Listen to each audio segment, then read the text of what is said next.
شیخ چلی کے منصوبے نہ بناؤ بھائی, جو جیسے جیسے اللہ کہہ رہا ہے کرتے چلے جاؤ, بزنس بھی کرو, یہ بہت زیادہ سوچنے کی ضرورت نہیں ہے, ملے گا اتنا جتنا اللہ چاہے گا, ورنہ ایسا نہ ہو کہ پورا کنبہ ہی تباہ ہو جائے آپ کا. ٹینشن انسان اس وقت لیتا ہے جب اللہ سے آگے نکلنے کی کوشش کرتا ہے, جو کہ لوگ کر رہے ہیں, جو کہ لوگ.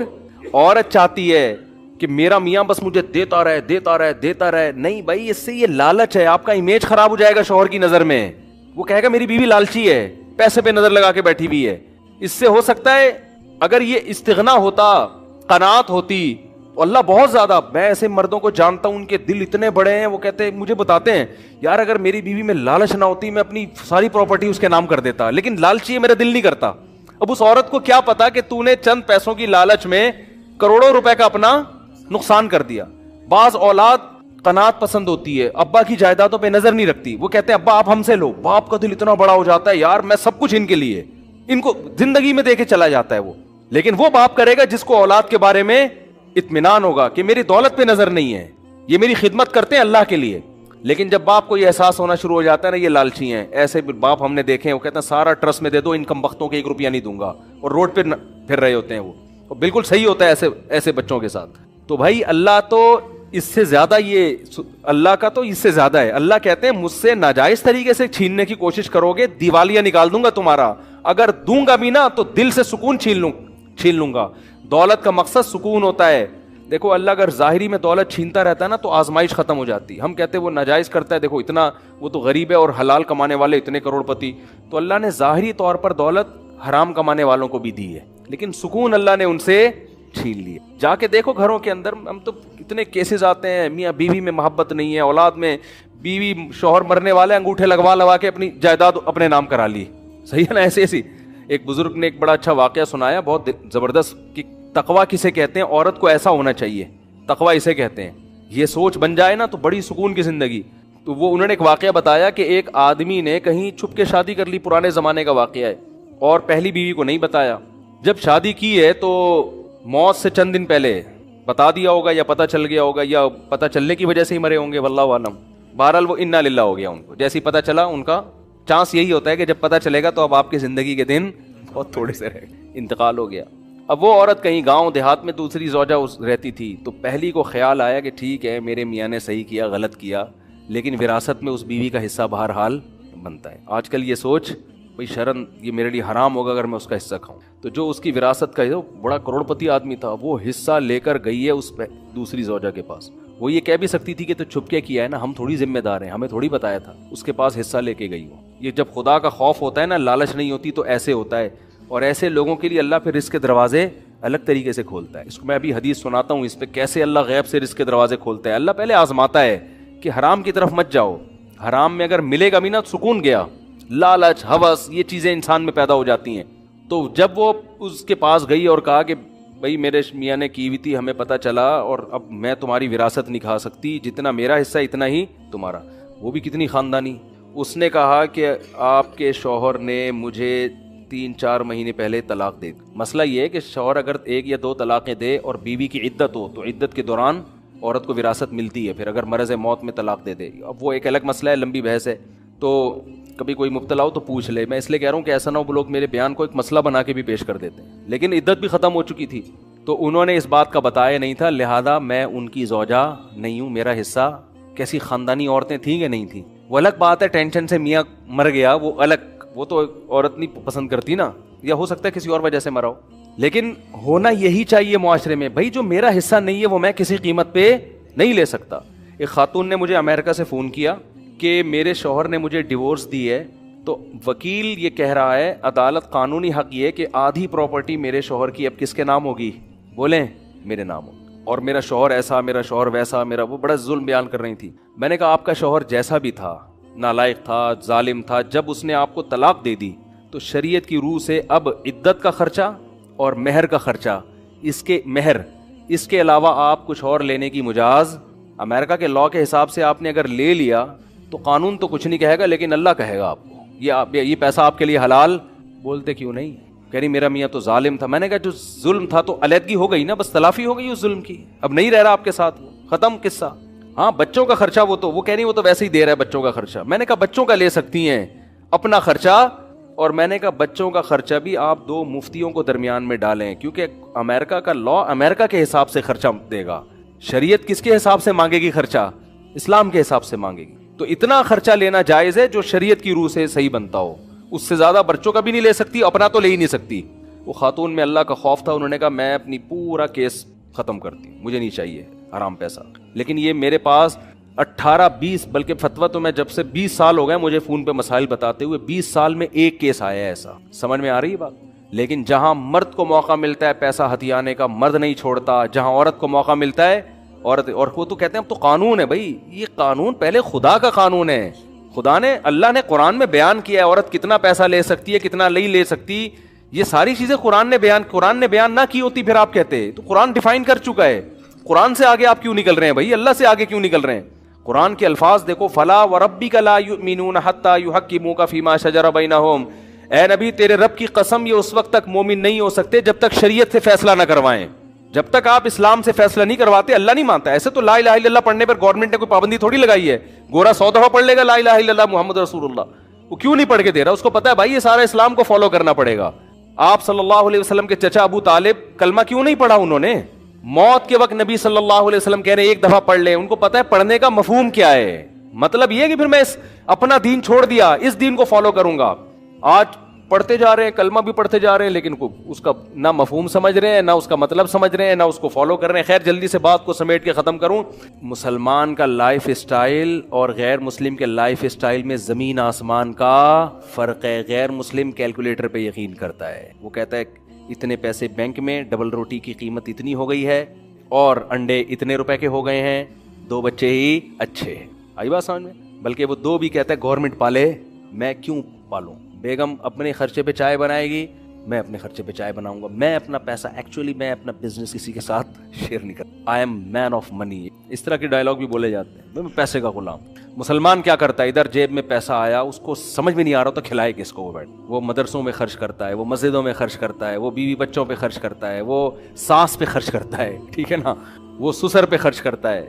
بس اتنا وہ احتیاط کرتا ہے کہ کل کسی اور کے سامنے بھیک مانگنی نہ پڑے. جب اس سے پوچھا جاتا ہے یار تم کیا، یار تم نے سارے محلے کا ٹھیکہ لیا ہوا ہے، تو کہتے ہیں کھلانے والا کون ہے بھائی؟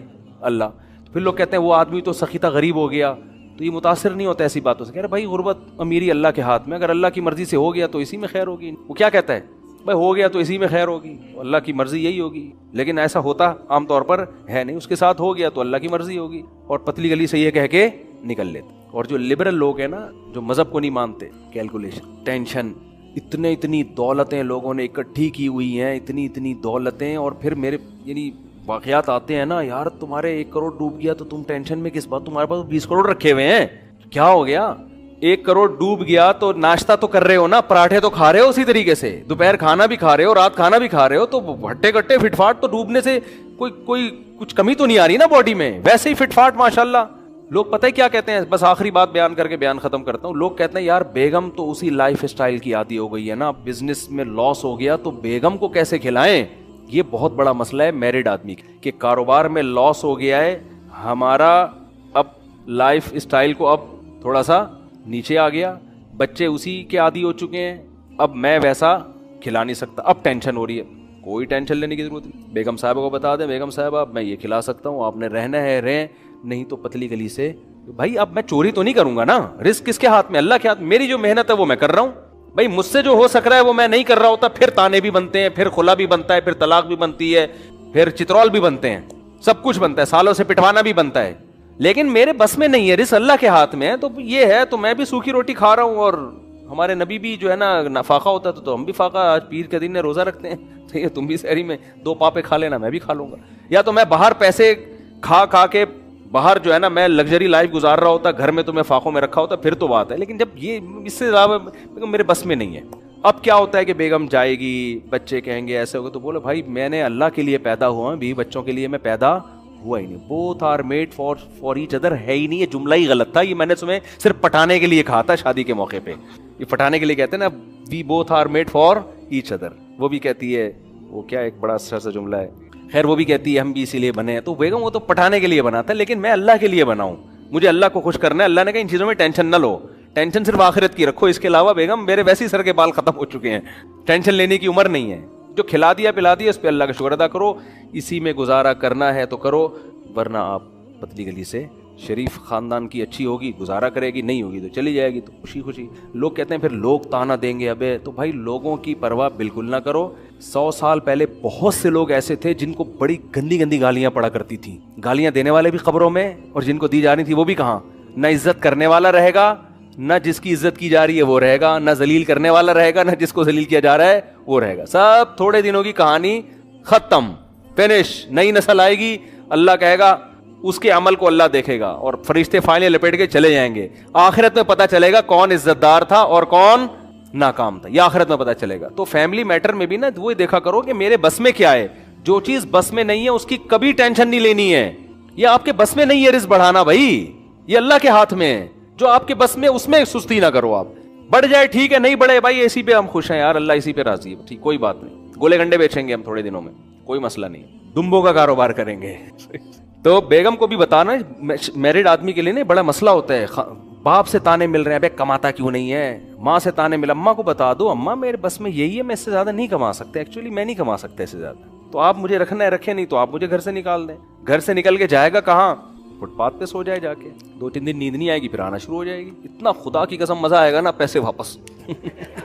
کیونکہ مقصد آخرت ہے, وہی ہے ہی نہیں. اور پھر جو پیسہ آئے گا اس میں مزہ بھی بہت آئے گا, کیونکہ آپ ذہنی طور پر تیار ہو کہ اللہ میری ضرورت صرف 2 وقت کی روٹی ہے.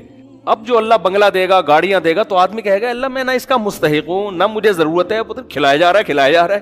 اور میں ایسے لوگوں کو بھی جانتا ہوں الحمدللہ.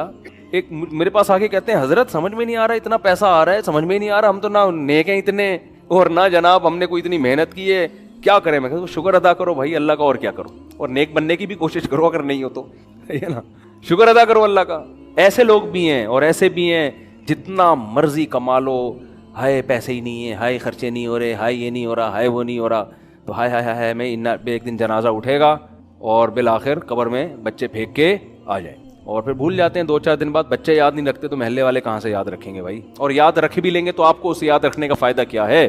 تو اصل ہدف کیا ہے, آخرت. حضرت حکیم الامہ مولانا اشرف علی تھانوی رحمہ اللہ فرمایا کرتے تھے کہ دینداری کا جو درجہ اللہ ہم سب سے چاہتے ہیں نا, وہ یہ ہے کہ اللہ کی رضا میں اپنے آپ کو انسان فنا کر دے. بس جیسا اللہ چاہ رہا ہے ویسا ہی ہوگا. اللہ چاہ رہا ہے آپ کو غریب رکھنا, میں اس غربت پہ راضی ہوں. اللہ چاہ رہا ہے امیر رکھنا, میں امیری پہ. حضرت حسن بڑے مالدار تھے, بہت دولت تھی, تو کسی نے ان سے کہا کہ نبی صلی اللہ علیہ وسلم تو غریب تھے, آپ کے نانا, آپ کے پاس اتنی دولت. انہوں نے کہا اللہ اگر دولت چاہ رہا ہے تو میں اس پہ راضی ہوں, ٹھیک ہے نا. بعض لوگ خام خامے تکلف کرتے ہیں نا, ایکچولی میرے پاس اتنا پیسہ آ گیا, اتنی ٹینشن ہے مجھے, میں تو غربت کی زندگی چاہ, لیکن کیا کروں, لوگ ہدیے دے کے چلے جاتے ہیں تو بالآخر مجھے نہاری مغز ڈال کے کھانی پڑ جاتی ہے. آئی بات سامنے. بعض لوگ بزرگ ہوتے ہیں, کھا بہت اچھا رہے ہوتے ہیں, جب نیک لوگ ہوتے ہیں, کھا بہت اچھا, گاڑیاں بہت اچھی, تو جب لوگ کہتے ہیں کہ آپ اتنی لگژری لائف اسٹائل, ایکچولی وہ کیا کریں یار, اب مجبوری ہے. بھائی بولو ہے نا, اللہ کا فضل ہے یار. جب اللہ اچھی گاڑی دے رہا ہے, اچھا لگژری لائف ہے, تو تیرے کو تکلیف کیوں ہو رہی ہے. میں نہاری اپنے خرچے پہ کھا رہا ہوں نا, کل میں نے نہاری کھائی ہے مغز نہاری, اس لیے مجھے یاد ہے حقیقت بتا, تو اپنے خرچے پہ کھا رہا ہوں نا میں.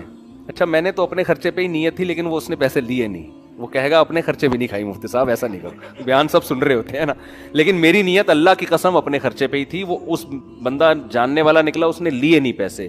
اس پہ بھی آپ کو تکلیف نہیں ہونی چاہیے. اگر وہ نہیں لے رہا, ایک بندہ مولوی کو فری میں کھلا رہا ہے تو اللہ کھلا رہا ہے, اس کا مطلب ہے آپ کو اس پہ بھی تکلیف نہیں ہونی چاہیے. ہر چیز پہ ٹینشن اٹھا رہے ہیں لوگ, صحیح ہے نا. تو نہ دوسرے کی دولت دیکھ کے چلو, یہ سمجھو کہ یہ دنیا دار فانی ہے. یہ جو لینڈ کروزر میں گھوم رہا ہے, تھوڑے دن یہ بھی قبرستان, قبر کے پیٹ میں ہوگا, اور جو فٹ پاتھ پہ سو رہا ہے وہ بھی بالآخر قبر کے پیٹ میں. موسیٰ علیہ السلام مسکینی میں زندگی گزر گئی, کامیاب ہو گئے. فرعون نے دولت حکومت میں زندگی گزاری, برباد ہو گیا وہ. تو اصل بات اللہ کو ہدف بنائے انسان, سمجھ رہے ہو. اس سے سب سے پہلا انعام پتہ ہے کیا ملتا ہے, سکون, اطمینان. ڈپریشن سے, اسٹریس سے آدمی بچ جاتا ہے, سکون کی زندگی گزرتی ہے. میں نے دنیا داروں کے ساتھ بھی ٹائم گزارا ہے, اللہ والوں کے ساتھ بھی. جو بڑا فرق مجھے دونوں کی زندگیوں میں نظر آیا ہے وہ سکون کا نظر آیا ہے. اہل اللہ کی زندگی میں ایسا سکون ہوتا ہے, ان کے چہرے سے پتہ چل رہا ہوتا ہے سکون میں ہے. اور یہ جو دینداروں کی طبیعت میں مزاح ہوتا ہے نا, یہ بھی سکون کی وجہ سے ہوتا ہے, سمجھتے ہو. جو بھی بزرگ لوگ ہم نے دیکھے, ان کی مزاح کی حس بہت تیز دیکھی, یہ سکون کی وجہ سے ہوتا ہے نا. جب آدمی ٹینشن میں ہوتا ہے تو اس کو لطیفہ سنا, آدمی کہتا ہے میں سالہ میں بیوی بھاگ گئی ہے, تو لطیفے سنا رہا ہے میرے سامنے بیٹھ کے. حقیقت بتا رہا ہوں. ضروری نہیں کہ جو خوش ہو وہ دیندار بھی ہے, یہ ضروری نہیں ہے. تو لیکن ایک اصول عام طور پر ایسا ہوتا ہے کہ دینداروں کو اللہ نے سکون میں رکھا ہوا ہے, اور بے دین لوگ سب کچھ ہو کے بھی چہروں سے لگ رہا ہوتا ہے یار یہ سکون میں نہیں ہے, یہ ایک ہرلائی ہوئی زندگی گزر رہی ہے.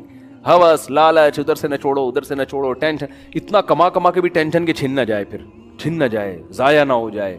تو جب اللہ کے ہاتھ میں خزانے ہیں تو بھائی اللہ دے گا ٹھیک ہے, اللہ نہیں دے گا تو اب کیا, اللہ سے تھوڑی لڑ سکتے ہیں, مانگتے رہیں گے اللہ سے. ہم عبدیت کا تقاضا یہ ہے کہ آدمی اللہ کے سامنے فنٹر بننے کی کوشش نہ کرے. یہ نہیں کہے کہ اللہ تیری مرضی, تو مجھے دے نہیں دے میں تو بس گزارا کر, نہیں بھائی اللہ کے سامنے اللہ میں محتاج ہوں, میرے اندر ٹینشنوں کو برداشت کرنے کی طاقت نہیں ہے. اللہ کو عاجزی پسند ہے, اللہ کے سامنے فنٹر گیری نہیں ہونی چاہیے. اے اللہ میں محتاج ہوں, مجھے صحت بھی چاہیے, مجھے نیک بیوی بھی چاہیے, مجھے صحت مند اولاد بھی چاہیے, مجھے عزت بھی چاہیے, اور رزق میں کشادگی بھی چاہیے. وہ جو غربت کے ذریعے تو آزماتا ہے اللہ, وہ وسیم بھائی کو آزما لے, مجھے چھوڑ دے. نام نہ لو لیکن فرشتے سمجھ جائیں گے کس کی بات کر رہا ہے. تو اللہ مجھے تو کشادگی, تو اللہ سے مانگنا یہی چاہیے, سمجھ رہے ہو, یہی مانگنی چاہیے. ایک صحابی کو جب پتا چلا نا صبر کی اتنی فضیلت ہے تو وہ دعا مانگنے لگے, اللہ مجھے پریشانیوں میں ڈال دے تاکہ پھر میں صبر کروں. آپ نے فرمایا یہ دعا مت مانگو, خود نہیں مانگو اللہ سے. تو اللہ کے لیے تو بھائی حضرت ایوب علیہ السلام جو تھے بیمار تھے تو سونے کی ٹڈیاں گرنا شروع ہوئیں. جب صحت ملی ہے نا ان کو تو ساری ٹڈیاں جمع کر رہے ہیں گولڈ. تو اللہ نے کہا اے ایوب میں نے تجھے مستغنی نہیں کر دیا, اتنی دولت دے دی, اب میں آسمان سے ٹڈیاں برسا رہا ہوں تو جمع کر رہا ہے. لیکن انہوں نے کہا اللہ میں تیری رحمت سے مستغنی نہیں ہوں, تو جتنا دے گا میں تو لوں گا. آنے تو وہی یہ ایسے ہی ہے جیسے ابا نے آپ کو بہت پیسے دیے, ایک دن ابا نے آپ کو کہا چلو بیٹا میں تمہیں گولا گنڈا کھلاتا ہوں. ابا ایک گلے گنڈے غریب لوگ کھاتے ہیں, مجھے ضرورت نہیں ہے. ابا کو غصہ آئے گا نا, ابا کہے گا تو ہے بہت بڑا فنٹر ہے, ہمیں پتا ہے تو سیٹھ کا بیٹا ہے, جب میں تجھے دے رہا ہوں نا تو عزت کے ساتھ لے لیتا. گلا خراب تھا نہیں کھاتا, کسی اور کو کھلا دیتا, لے لیتا آرام سے. سمجھتے ہو کہ نہیں سمجھتے؟ تو اللہ بھی چاہتے ہیں کہ ہم تو ویسے ہی محتاج ہیں نا اللہ کے, تو اللہ ہمیں تو سکون کی زندگی چاہیے, ہمارے گناہوں کی سزا نہ ہمیں دنیا میں چاہیے نہ ہمیں آخرت میں چاہیے, ہمیں تو بس معافی چاہیے. یہ اللہ سے مانگو تو اللہ کرے گا بھی انشاءاللہ. ایسے ہی بہت کم اللہ آزماتا ہے, بہت کم لوگوں کو, اور ہم میں تو آزمائش کی طاقت ہی نہیں ہے. بس اللہ سے, اور کبھی کوئی گناہ ہو جائے فوراً توبہ کرو, معاف کر دے اللہ, نہ دنیا میں انتقام لے نہ ہم سے آخرت میں, تو ہمیں بس معافی چاہیے. میں ربیع الاول کے حوالے سے بات کرتا ہوں میرے بھائی.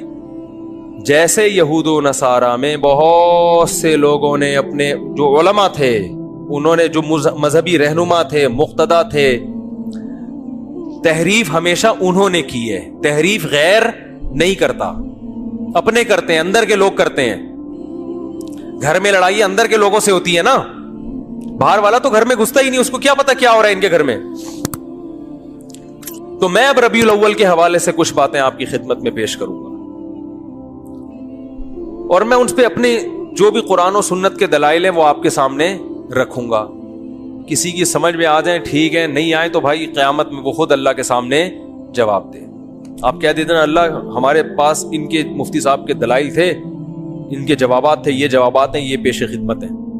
اللہ مان لے تو ٹھیک ہے, نہیں مانے تو میرے بھائی یا تو میرے چترول لگیں گے یا آپ کے لگیں گے, دونوں میں سے ایک. یا تو میں غلط بول رہا ہوں, یا آپ اگر ان دلائل کو نہیں مان رہے تو آپ غلط. سمجھ میں آ رہی ہے بات؟ تو اپنے مذہبی رہنماؤں کو مت دیکھو. دیکھو ہم جو کہتے ہیں نا کہ قرآن و سنت سمجھو علماء سے, تو آپ کہتے ہیں ایک طرف آپ کہتے ہیں خود نہ سمجھو, علماء سے سمجھو. جب لوگ مولویوں کی پیروی کر رہے ہیں علماء کی, تو آپ کہہ رہے ہیں خود سمجھو. تو قرآن میں دو قسم کے مسائل ہیں. جو فقہی حکام ہے نا, باریکیوں میں جاؤ گے وہ تو آپ کو علماء سے سیکھنے پڑیں گے نا, لیکن جو بیسک عقائد کی باتیں ہیں جن کا غیر مسلموں سے بھی تعلق ہے, اسلام کی بنیادیں ہیں, یہ چیزیں تو ڈائریکٹ قرآن و حدیث آپ کو بتائیں گے. فقہی احکام میں جب باریکیوں میں آپ جائیں گے تو پھر اس میں علماء کا اختلاف ہوتا ہے, اس میں بہت لمبی لمبی بحثیں ہوتی ہیں. اس میں قرآن نے ہمیں علماء کو فالو کرنے کا حکم دیا ہے. وہ ابھی چونکہ ٹاپک نہیں ہے لہذا میں ان آیتوں کی طرف نہیں آتا. تو قرآن ہی میں کچھ مقامات پر حکم دیا ہے کہ خود نہیں, کس کو فالو کرنا ہے, علماء کو. کچھ آیتیں ایسی ہیں جن میں آپ نے خود سمجھنا ہے, وہ بہت آسان ہے, ان کا مفہوم بہت آسان ہے, وہ علماء پہ نہیں ڈالی گئی ہیں, بلکہ علماء کو ان پہ پرکھا جائے گا کہ یہ اس کے مطابق ہے یا نہیں. اب دیکھو کوئی عالم نماز کا انکار کر دے کہ 5 نہیں اسلام میں 4 نمازیں ہیں, اب آپ نے عالم کو تھوڑی فالو کرنا ہے, بلکہ آپ نے قرآن و سنت کے سانچے میں اس عالم کو ڈھالنا ہے کہ یہ خود اس سانچے میں پورا نہیں اترتا, کیونکہ 5 نمازیں تو امت کا اجماعی عقیدہ ہے. اب میں آپ سے ایک سوال پوچھتا ہوں, مجھے ایک بات بتاؤ میرے بھائی, ربیع الاول اگر 12 ربیع الاول عید کا دن ہے تو یہ سیلیبریٹ کرنے کا دن ہوا ہے بھائی؟ بولو نا بھائی, جیسے کہ لوگ کرتے ہیں, مبارکبادیں دیتے ہیں. ہم یہ دیکھتے ہیں, پہلی دلیل, صحابہ کرام میں ایک موضوع من گھڑت روایت بھی نہیں ملتی کہ 12 ربیع الاول یا نبی کی پیدائش کے دن کو کسی صحابی نے سیلیبریٹ کیا ہو. آپ کہہ سکتے ہیں کہ 14 اگست کو بھی تو ہم سیلیبریٹ کرتے ہیں.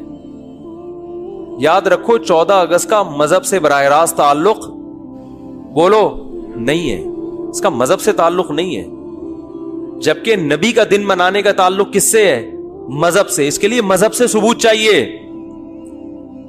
اور بھائی آپ ہر سال 1 جنوری کو اپنی بیگم کے ساتھ ٹور پہ نکلتے ہو, گھومتے ہو, کھاتے ہو, پیتے ہو, آپ کہتے ہو یار ہماری شادی ہوئی تھی تو بیگم آج وہ دن دوبارہ آ گیا قسمت سے, چلو تھوڑا سا انجوائے کرتے ہیں. لوگ سالگرہ مناتے ہیں نا بیگم کے ساتھ, اس کو بدعت تھوڑی کہا جائے گا. وہ بھائی اس کا مذہب سے کیا تعلق ہے؟ وہ آپ کی نجی زندگی. آپ 1 جنوری کو مناؤ, 10 کو مناؤ, 5 کو مناؤ, 6 کو مناؤ, نہیں مناؤ, آپ کا دل چاہ رہا ہے کہ مناؤ تو مناؤ, نہیں دل چاہ رہا تو طلاق ڈے مناؤ. آپ ہمیں کیا ہے, ٹھیک ہے نا, جو مرضی ڈے مناؤ, آپ کی نجی زندگی ہے.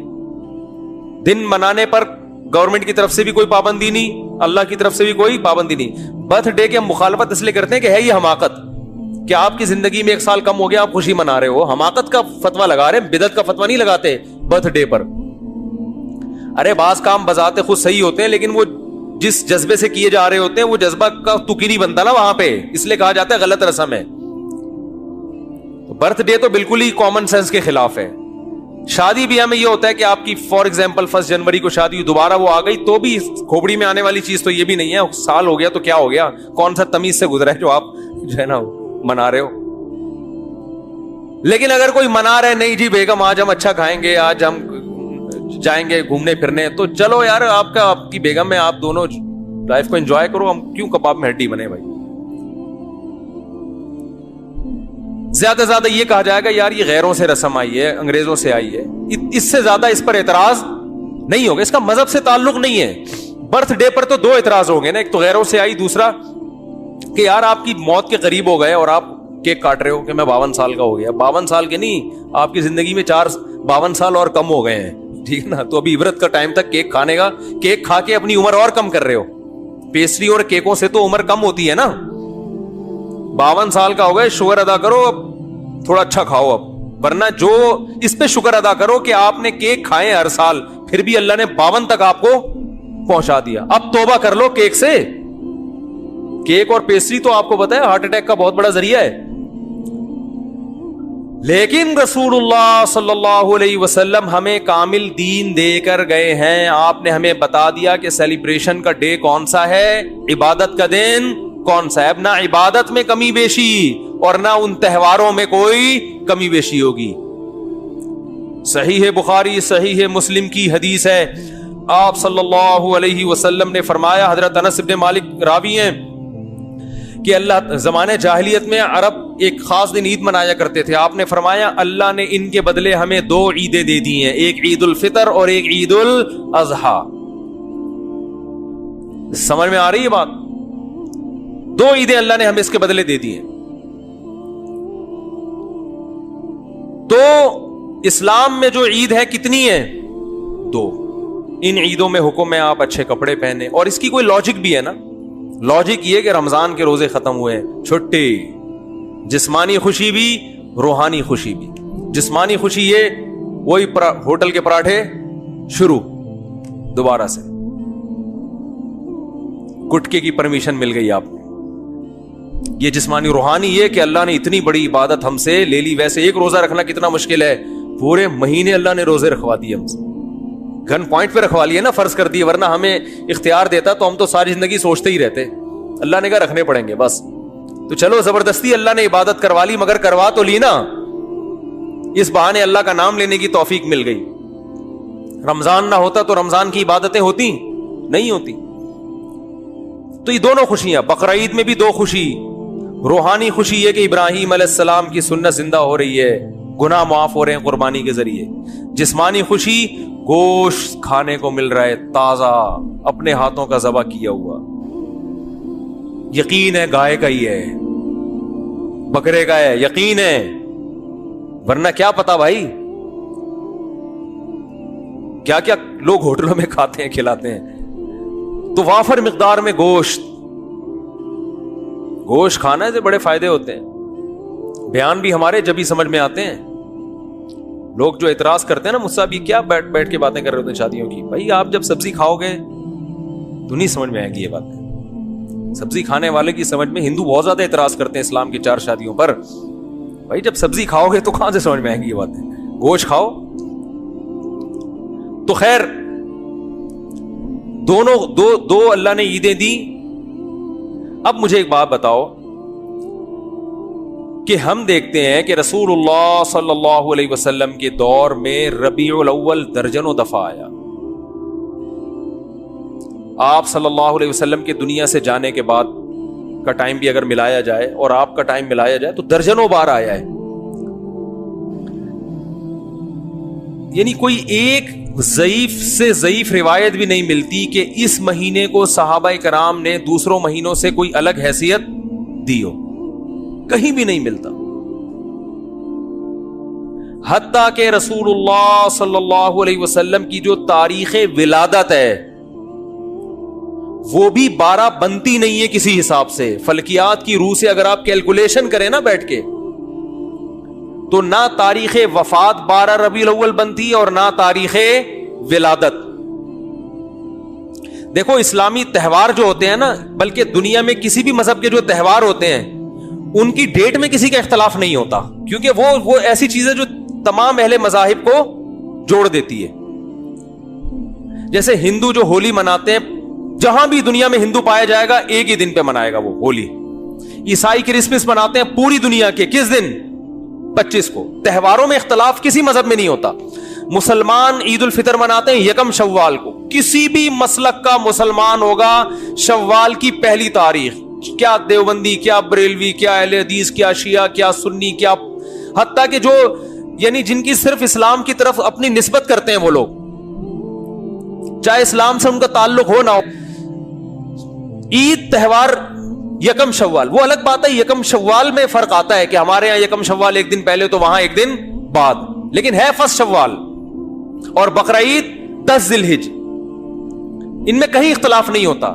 اگر 12 ربیع الاول تہوار ہے مسلمانوں کا تو اس کی تعیین میں اس قدر اختلاف ہے کہ آپ اگر کتابیں اٹھا کے دیکھو گے صحیح حدیث تو ایک بھی نہیں ملے گی, ایک بھی نہیں ملے گی. حتیٰ کہ احمد رضا خان بریلوی انہوں نے اپنی کتاب میں پورا ایک رسالہ لکھا ہے کہ نبی کی صحیح ولادت کی تاریخ کیا ہے, اس میں 8 ربیع الاول ثابت کیا انہوں نے. وہ کتاب کا حوالہ بھی میں نے دیا تھا. لوگ کہتے ہیں کہ انہوں نے اس سے رجوع کر لیا تھا, فرض کرو رجوع کر لیا تھا, لیکن پہلے پوری تحقیق پر ایک رسالہ لکھا اور رسالہ لکھ کے ثابت کیا کہ کون سی تاریخ ہے 8. یہ میرا کلپ یوٹیوب پہ موجود ہے. پھر اس سے رجوع کر رہے. اس کا مطلب کنفیوژن تو پیدا ہو گئی نا. تہواروں میں ایسی کنفیوژن بولو بھائی نہیں ہوتی. مجھے نہیں پتا رجوع کیا ہے کہ نہیں کیا, میں کہتا ہوں فرض کر لو رجوع کیا ہے. اول تو اتنے تحقیقی رسالے سے رجوع کرنا آسان نہیں ہوتا. ایک رسالہ ہے, صرف لکھا ہوا نہیں ہے, پوری تحقیق سے ثابت کی ہے انہوں نے. تو تہواروں میں اختلافات بولو بھائی نہیں ہوتے. اب میں نمبر وار بتاتا ہوں آپ کو جلدی جلدی کہ کون کون سے دلائل ہیں جس سے پتا چلتا ہے کہ 12 ربیع الاول کوئی خوشی کا تہوار منانے کا دن نہیں ہے. نمبر وار دلائل. نمبر 1, صحابہ کرام میں ہمیں کوئی ضعیف روایت بھی نہیں ملتی کہ 12 ربیع الاول تو دور کی بات, پورے ربیع الاول میں کوئی انہوں نے الگ سے اس مہینے کو اہمیت دی ہو.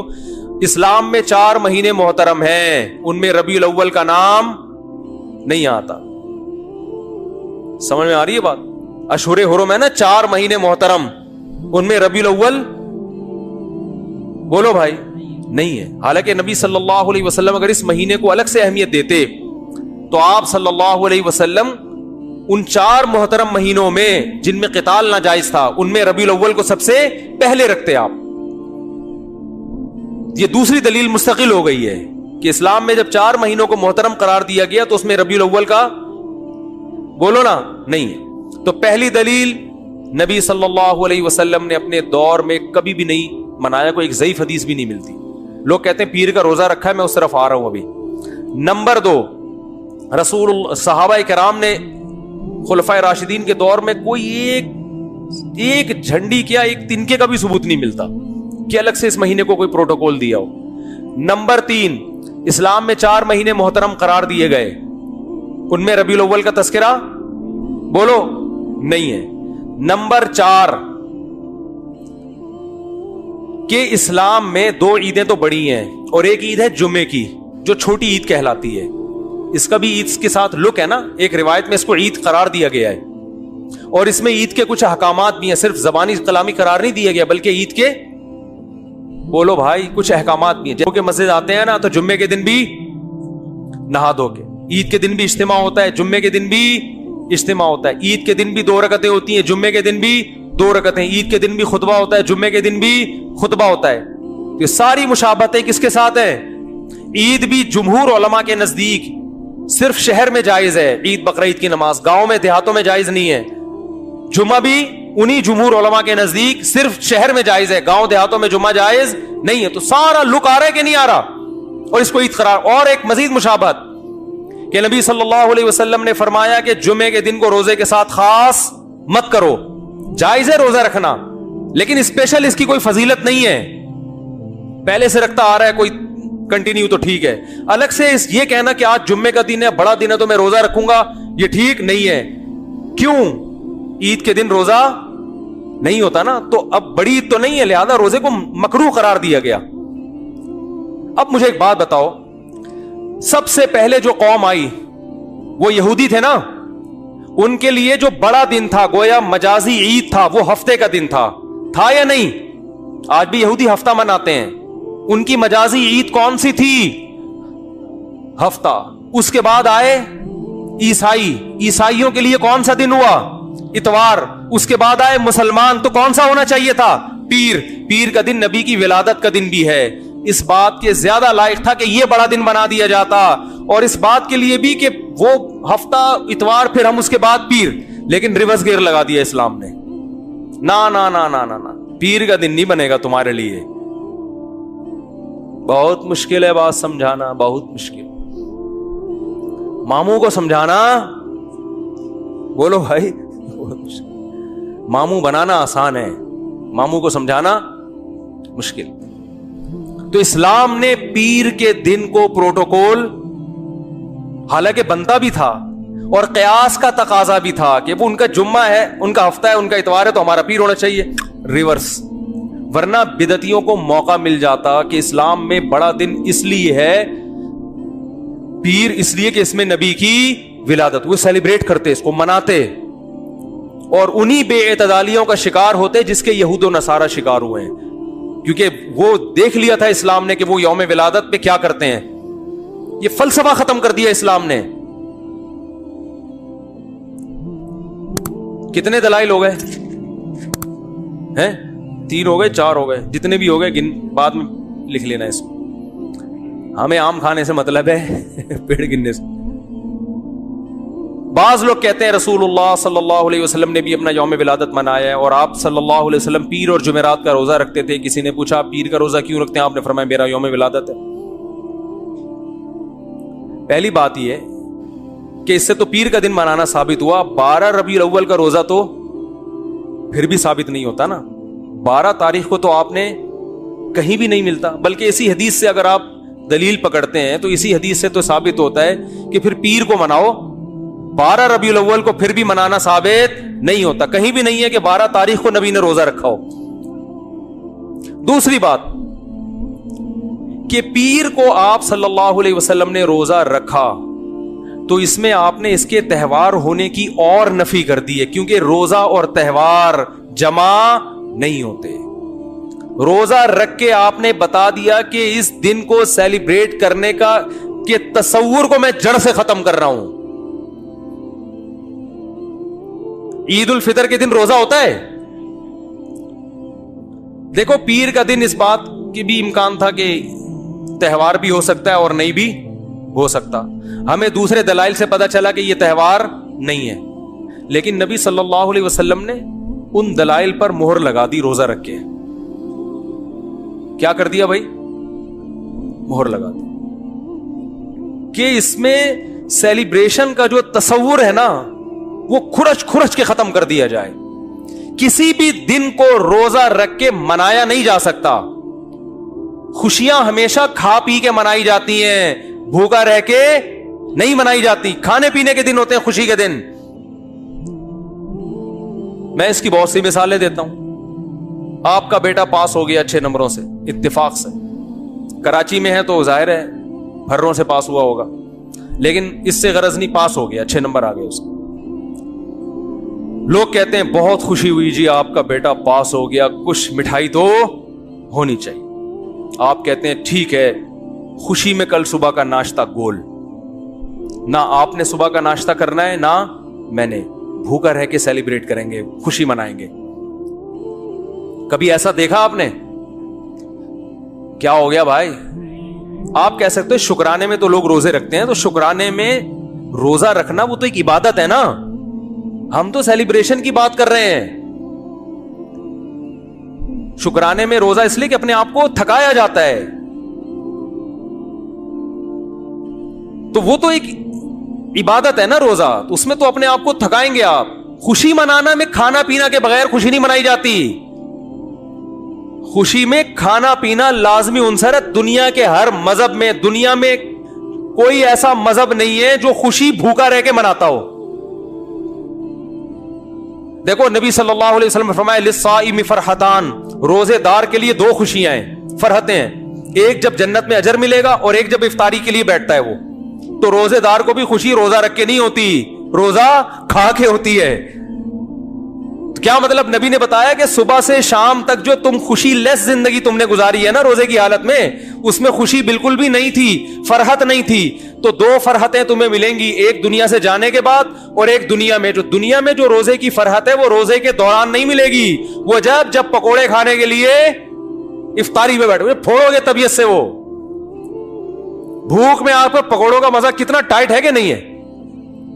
پکوڑے کے خلاف جتنی مرضی تقریریں کرو, لیکن روزہ رکھ کے جو پکوڑا اور چٹنی کا مزہ ہے نا وہ کسی چیز میں نہیں. تو نبی نے کیا فرمایا؟ روزے دار کے لیے مشہور حدیث ہے, روزے دار کے لیے دو خوشیاں. تو یہ نہیں فرمایا روزے دار صبح سے لے کر مغرب تک بہت خوشی خوشی زندگی گزار رہا ہوتا ہے, ایک دم ٹینشن میں آ جاتا ہے دسترخوان دیکھ. تو روزے دار کو بھی خوشی کس وقت ملتی ہے بھائی؟ جب وہ کھانے کے لیے دسترخوان پہ بیٹھتے. انسانی نیچر ہے, بھوکا رہ کے خوشی نہیں ہوتی. میں جس دن روزہ رکھ کے یہاں بیٹھتا ہوں نا بیان کرنے, تو مجھ سے نہیں ہو رہا ہوتا, عجیب سب پھیکا پھیکا منہ, غصہ آ رہا ہوتا ہے مجھے لگتا ہے کہ پھر میں کہتا ہوں یار جس دن بیان ہو اس دن روزہ نہ رکھے آدمی, اس کا سزا پھر عوام بھگتتی ہے. تو روزے میں ہوتا ہے انسان نہیں, ٹینشن ہوتی ہے تھوڑی سی اس کو, وہ راحت نہیں ہوتی, نہ چہرے پہ نہ خوشی ہوتی ہے, تو ٹینشن ہے نا, تبھی تو عبادت ہے. تو آپ کی جناب شادی ہوئی, لوگ کہہ رہے ہیں ماشاءاللہ ماشاءاللہ بھائی مبارک ہو, کچھ تو ہو جائے. تو آپ خوشی میں ولیمہ کھلاتے ہو, کیونکہ نبی نے بھی کیا کیا تھا؟ کھانا کھلایا تھا. روزہ رکھ کے نکاح کو سیلیبریٹ نہیں کیا. آپ نے یہ نہیں کہا کہ آج میرا نکاح ہوا ہے تو میرا بھی کل روزہ اور تمام صحابہ کا کل روزہ, ایسا نہیں.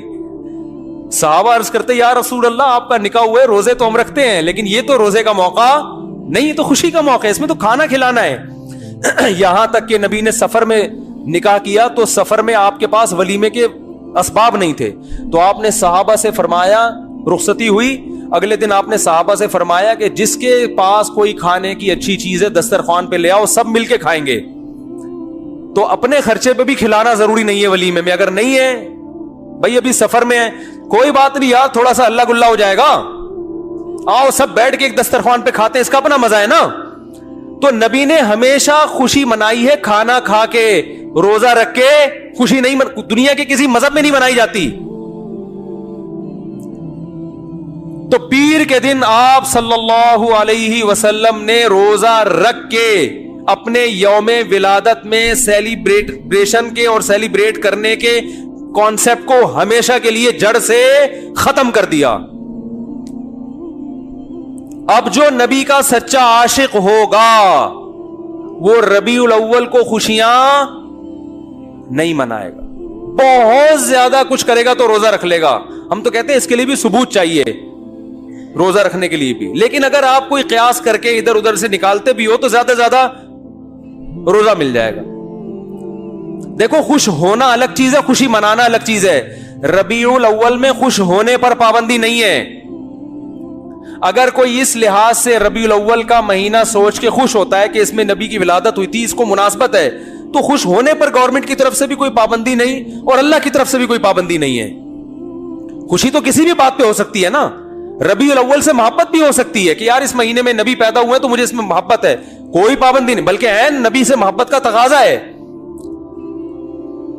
اس محبت کو منانا, بات آ رہی ہے سمجھ میں؟ منانا الگ چیز ہے, خوش ہونے پر آپ ہو خوش, کوئی مسئلہ نہیں. ہمارے حضرت فرماتے جب بھی ربیع الاول کا مہینہ آتا ہے میرے دل میں ایک عجیب سی ایک محبت پیدا ہوتی ہے اس مہینے سے. اور علماء کی یہ مزاج ہے یار, نبی سے بھائی نبی کی طرف جو چیز بھی منسوب ہوگی اس سے محبت ہوگی کہ نہیں ہوگی؟ یقیناً ہوگی. ہم جاتے ہیں مدینہ منورہ, رسول اللہ صلی اللہ علیہ وسلم کا حجرہ یہاں تھا مدینہ میں, دیکھ کے خوشی ہوتی ہے نا, ایک محبت کے جذبات ابھرتے ہیں. یار نبی کی نسبت ہے, یہاں حجرہ تھا امی عائشہ کا, یہاں یہ امی عائشہ کا حجرہ, یہ نبی صلی اللہ علیہ وسلم کے بیٹھنے کی جگہ, یہ امامت کی جگہ, دیکھ کے ایک ایمان تازہ ہوتا ہے. لیکن کرنا کچھ نہیں ہے وہاں, کیونکہ کچھ کرنے کے لیے ثبوت کی ضرورت ہے. وہاں کرنا کچھ نہیں ہے, زیارت کر کے خوش ہونا ہے, اللہ سے دعا مانگنی ہے کہ اللہ ہمیں نبی سے اور محبت نصیب فرما. کرنا کچھ نہیں ہے, کرنا جہاں جہاں جو کچھ ہے وہ نبی نے بولو بھائی بتا دیا کہ یہاں یہ کرنا ہے, یہاں یہ کرنا ہے. طواف کی جگہ کہاں ہے, اعتکاف کی جگہ کہاں ہے, صفا مروہ کی سعی کہاں ہوگی, رمی کہاں ہوگی, قربانی کہاں ہوگی, یہ سب چیزیں نبی نے بتا دی ہیں. اب آپ کو کیا مینا میں قربانی ہوتی ہے نا, آپ جوش میں آئے کہ یار مجھے تو نبی کے جگہ سے اتنی محبت, جہاں آپ کا حجرہ تھا میں فرط محبت میں دیوانہ ہو گیا, میں قربانی وہاں کروں گا. نبی کی یاد کوئی کر سکتا ہے؟ سعودی گورنمنٹ پکڑ کے فوراً جیل میں ڈال دے گی. او بھائی قربانی نبی نے بھی کہاں کی ہے؟ مینا میں کی ہے. دم بھی مینا میں دینا پڑے گا, حرم میں, حدود حرم میں. تو ہر چیز کی لوکیشن, جگہ جہاں کیا کیا کرنا ہے وہ نبی نے بتا دیا ہمیں. اخپل طریقے سے نہیں چلنے کی اجازت آپ کو. ایک تھوڑی سی دلیل اور رہ گئی, یہ ٹاپک بہت اہم ہے نا, اس کو مکمل ہونے دیں. میرا خیال یہ تھا اس پہ کہ نبی نے روزہ رکھ کے بتا دیا کہ اس کو سیلیبریٹ کرنے کا کوئی تصور بولو بھائی نہیں ہے. ایک اور دلائل تو ایسے بہت ہیں, بس وقت ختم ہو رہا ہے تو ایک آخری دلیل دے کے پتلی گلی سے نکلتے ہیں. اسلام میں جتنے تہوار ہیں وہ دن کی روشنی میں ہیں, راتوں کو بولو بھائی نہیں. رات کو تہوار منانا یہ یہود و نصارہ کا کلچر ہے. رات کو اسلام نے تہوار نہیں رکھے. شب برات بھی اسلام میں اسی وجہ سے نہیں ہے. جو 15 شعبان ہے نا اس کی رات میں عبادت ہے, تہوار نہیں ہے. سمجھ رہے ہو؟ عبادت, راتیں عبادت کے لیے, تہواروں کے لیے نہیں ہے, سونے کے لیے اور عبادت کے لیے. عیسائی کرسمس کب مناتے ہیں؟ رات کو. ہندو دن میں ہولی مناتے ہیں, مگر ان کی جو رسومات کا بہت زیادہ حصہ رات کے وقت بھی ادا ہوتا ہے. رات کو اسلام نے تہوار اس لیے نہیں رکھے کہ رات میں انسان کی توجہ گناہوں کی طرف جانے کا خطرہ زیادہ ہوتا ہے. اور شاعر اسلام دن کی روشنی میں ادا کیے جاتے ہیں. شاعر اسلام کیونکہ وہ اسلام کی ایک معرفت کا ذریعہ ہے. تو اس زمانے میں تو لوگ راتوں کو سو جایا کرتے تھے نا, جبکہ ربیع الاول دن میں زیادہ منایا جاتا ہے یا رات میں؟ رات, کیونکہ چراغاں کرنا ہے اور چراغاں دن میں ہوتا ہی نہیں. تو اسلام میں جتنے تہوار ہیں کب ہیں؟ دن کی روشنی میں. تو پتہ چلا اسلام کے تہواروں میں چراغاں ہے ہی نہیں. صحیح ہے نا, کیونکہ دن میں تو لائٹیں نظر نہیں آئیں گی. اب مجبور ہیں رات کو ربیع الاول منانے پر, کیونکہ چراغاں کب ہوتا ہے؟ رات. اور رات کو اسلام میں تہوار, ارے بول لو نا, نہیں ہوتا. اسلامی تہوار دن میں ہوتے ہیں, رات سونے کے لیے اور عبادت کے لیے. چھپ کے اللہ اللہ کرو بیٹھ کے بس گھر میں پتلی گلی سے نکل لو. تو یہ بھی خود ایک اس بات کی دلیل ہے کہ یہ تہوار جس طریقے سے منایا جا رہا ہے وہ اسلام کے مزاج کے بھی کیا ہے, بالکل اپوزٹ ہے, بالکل اگینسٹ ہے. اسلام کا مزاج بھی اس کو قبول نہیں کرتا. تو اللہ کرے یہ باتیں سمجھ میں آ جائیں اور سنت کو فالو کرنا شروع کر دیں. باقی نبی کی یاد میں نعتیں پڑھنا بہت اچھی بات ہے, اس سے کون منع کرتا ہے. سیرت کا جلسہ کرنا بھی جائز ہے. آپ صلی اللہ علیہ وسلم کی سیرت کو بیان کرنے کے لیے وہ 2-4 تمبو لگا دے, جلسہ کر لے, کوئی حرج نہیں ہے. کبھی بھی کیا جا سکتا ہے, ربیع الاول میں بھی کیا جا سکتا ہے.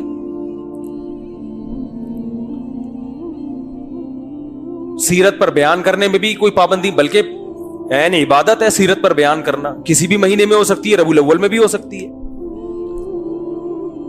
بات یہ ہو رہی ہے کہ جو کچھ آج کل بدماشیاں ہو رہی ہیں, جو کچھ ہو رہی ہے, ایک شور شرابہ بھونپو لے کے لوگوں کے کا سکون برباد کر دینا, پھر جو جلسوں میں اتنی آوازوں کے ساتھ کان بج رہے ہوتے ہیں لوگوں کے, اور پھر جو روڈ بلاک کیے جاتے ہیں, بڑے بڑے جلوس نکالے جاتے ہیں, یہاں سے جلوس نکل کے یہاں ختم ہوگا. بھائی یہ تو آپ وہی کام کر رہے ہو جو شیعہ حضرات کرتے ہیں. شیعہ کا مسئلہ کہ ان کو کرنے دو بھائی, ان کے ہاں دلائل کچھ اور ہیں, وہ کسی اور چیز کو فوکس کرتے ہیں. ہمارے ہاں اصول کی کتابیں کچھ اور ہیں, تو آپ اپنی کتابوں پہ چلو نا, ان کی کتابوں پہ کیوں چل رہے ہو. مفتی رفیع عثمانی صاحب نے فرمایا تھا نا, اپنے مسلک کو چھوڑو نہیں دوسرے کو چھیڑو. وہ جو کر رہے کرنے دو ان کو, وہ ان پہ سوٹ کرتا ہے. آپ اہل سنت والجماعت ہو, سنت کا مطلب حدیث, جماعت کا مطلب صحابہ, تو یا تو حدیث دکھاؤ یا صحابہ کا عمل دکھاؤ. اہل سنت والجماعت کا مطلب سنت, اور دیکھو قرآن کو تو سب مانتے ہیں نا, کچھ لوگ سنت کو نہیں مانتے اور کچھ سنت کو مانتے ہیں مگر صحابہ کو نہیں مانتے. تو اس لیے یہ لقب اہل حق کو دیا گیا.